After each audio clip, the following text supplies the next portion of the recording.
So in this series, we've been talking about dating. Oh yes, the dreaded word.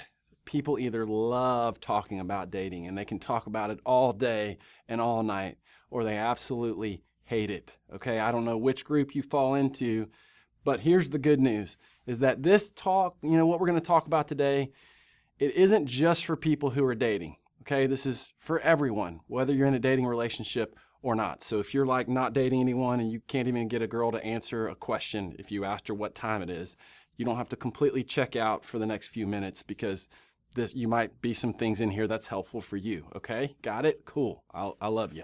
Part one, we talked about how all of us, no matter what our dating status is or isn't, we need to remember to think about this, that when it comes to dating, becoming obsessed with a relationship or with a person, it's just not a good idea.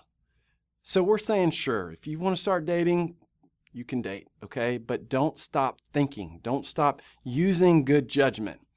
And this week, we're going to look at another trend when it comes to dating, or whatever word it is that your group of friends or your school uses to describe dating. Now, the movies, they get a lot of things wrong when it comes to the reality of dating relationships. But something they actually get right, we think, is how much fun the beginning of a relationship is. There's nothing like the first few days and weeks of a relationship where you're like kind of figuring out some things that you have in common. You're creating all these inside jokes that you guys think are hilarious, and everyone else thinks that they're just feeling left out and that you guys are weird, okay? You're learning these new things about each other. Like you fall asleep, you're texting each other.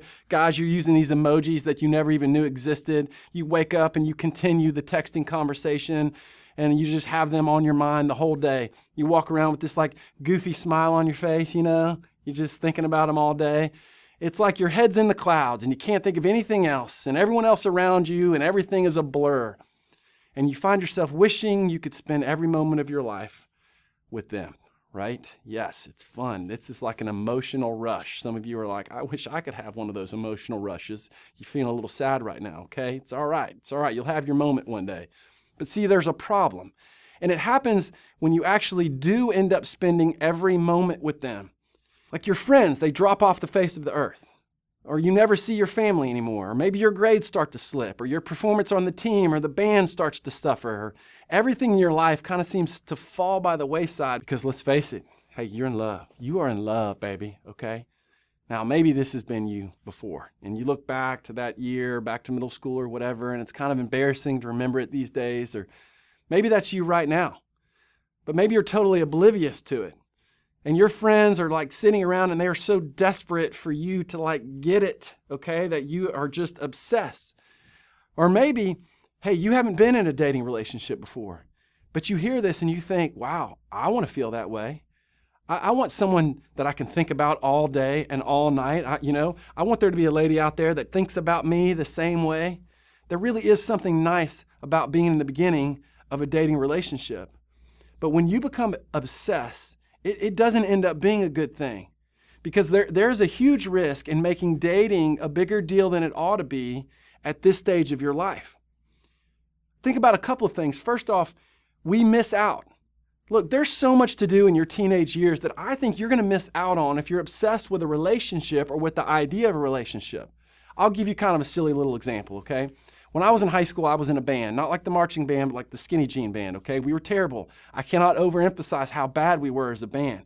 If there would have been a battle of the bands and we would have competed, we would have finished last every time. Just want to make that clear. But for some reason, we got to perform at halftime of my high school's basketball game. And it snowed that night, so we all got the news that school was canceled the next day, which it was like euphoria, okay? We're all on top of the world. So a couple of my friends came back to my house to spend the night.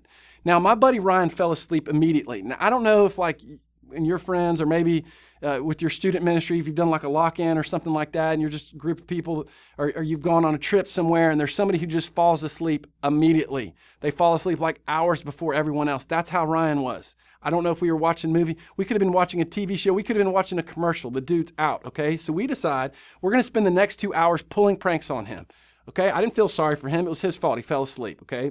That's just what we're going to do. And when I look back at that night, okay, it was nothing spectacular, but the whole night, it was just so much fun. And some of my friends that I still keep in touch with, it's something that we still laugh about today. Now, one of our closest friends, he missed that night. Why? Because he took his girlfriend to Applebee's for dinner, which, by the way, I love Applebee's. Delicious, okay? I'm pretty sure they rented a romantic comedy. It wasn't like an official kind of formal date night for them as much as it was a hangout night, which the two of them had all the time. That was every night for them, was hangout night, okay? This was not like a special occasion. This is what they did, and this is why he never hung out with us. And while I'm sure it was great and the romantic comedy was awesome, it was nowhere near as memorable or as meaningful as ours. And he missed out that night like I feel like he did so many other nights in high school because he was just hanging out with his girlfriend. And that's part of what happens sometimes. The other thing we do sometimes is we alienate people. Listen, your friends aren't stupid. Even if you call them stupid, they're not stupid, okay?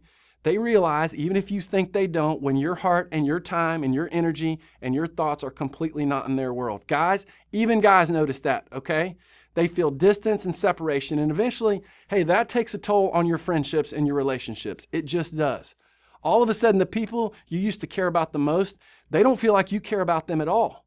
People notice when they've fallen completely off your priority list, and eventually you will fall off their list as well. You may care about them, they may care about you, but it's just like, hey, this is just kind of the way it's happening right now. We're just kind of creating distance and we're alienating each other. And see, honestly, being around couples who are overly obsessed with each other, or being around someone who's just obsessed with the whole idea of dating or finding someone, it can be just overwhelming. And honestly, and again, I'm just saying this because I care about you, honestly, it can be a little annoying sometimes. Because when dating becomes your whole world, you're not really dating anymore. You're pretending to be married. You've begun to act like an old married couple in a teenage world. And some of you may think, hey, that sounds great. But you know what? It's actually kind of weird. And it's really not all that healthy. And even if you do end up with this person forever, even if you do end up marrying that girl who's your girlfriend right now, you're still missing out on the whole purpose of dating right now. Okay? But look, this isn't just my opinion. We're going to look at a verse from the book of Proverbs. Now, if you haven't ever read the book of Proverbs, I highly recommend it. It's one of those books in the Bible that's just full of practical and honest information. It's written by the wisest man who ever lived, King Solomon. And so in chapter 25 of Proverbs, King Solomon says this: if you find honey, eat just enough. Okay, this is just honey, maybe some of you love honey. You put it on biscuits or whatever it is you like to put honey on. Eat just enough. Too much of it and you will vomit. And that's it. What I tell you. Doesn't get a lot more practical than that. Eat too much honey and you'll barf. That is just good advice, and it's in the Bible. When you think back to Halloween, or maybe a time when you're trick-or-treating, or you just got a lot of candy, or you at fall festival at your church or whatever, you probably associate that day with intense amounts of sugar and awesomeness, right? I mean, candy, I love it. And probably there was a time when you ate more than you should have, like when you were a kid, maybe your parents set a limit and you just found a way to sneak some around, or, maybe there were no limits at your house. Your parents were just like, take it, do whatever, we don't care. So you locked yourself in your room and you started stuffing as many jelly beans, okay, multiple flavors, into your mouth as possible. And I'm going to guess that after that show of poor judgment, it didn't take long before you felt absolutely miserable. I've been there. You know the feeling I'm talking about? It starts with the stomach. You're like, I feel a little off, feel a little queasy. Then it starts to get really bad, and then you're clinging to the toilet like it's your best friend. Why? Because you didn't eat just enough. You ate too much. And like Solomon said, it made you vomit. And now you'll never eat jelly beans again, as delicious as they were at one point in your life. All because you couldn't show some restraint in that moment. And just like honey, just like sugar, dating is the same way. It's good, it's fun, it's sweet. And because we like dating, because it provides a lot of cool things, we are tempted to overindulge. Like there's something appealing about getting caught up in a relationship, okay? But too much of dating isn't a good thing. Dating might not make you literally vomit, okay? It may make your friends want to vomit, okay? But you obsess over it too much and you'll end up equally miserable.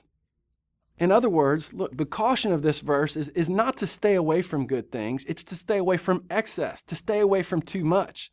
The temptation with dating will always be to make it an excessive part of our lives. And because we don't know if we've been obsessed with something too much until it's too late, it's challenging to handle these good things in moderation. But look, we've got to learn to do it. Why? Because you're a teenager. While you may very well end up spending the rest of your life with your current boyfriend or girlfriend, you aren't doing that anytime soon. So look, don't act like an old married couple and act like a teenager. Look, these are some of the most unique and special years of your life. I mean, hopefully you're going to look back at these days and be surprised at how foundational your current friendships and relationships are, or maybe how memorable this time in your life is. And maybe when everyone is like talking and reminiscing one day about their teenage years, I don't think you want to say, sounds like fun, but I missed it because I spent all my time with my girlfriend. Or that sounds like that could have been a lot of fun, but I just missed it because my boyfriend and I, we just hung out all the time. We hung out constantly. And look, I realize maybe for you at home or maybe at school, there may be some relational tension right now. That boyfriend or girlfriend may be an escape from that. But hey, what we're still saying is, hey, too much is not a good thing. That even if they're an escape does not mean it's time to start acting like you're in a married relationship right now. And listen, also, if you aren't dating someone right now, hey, don't worry.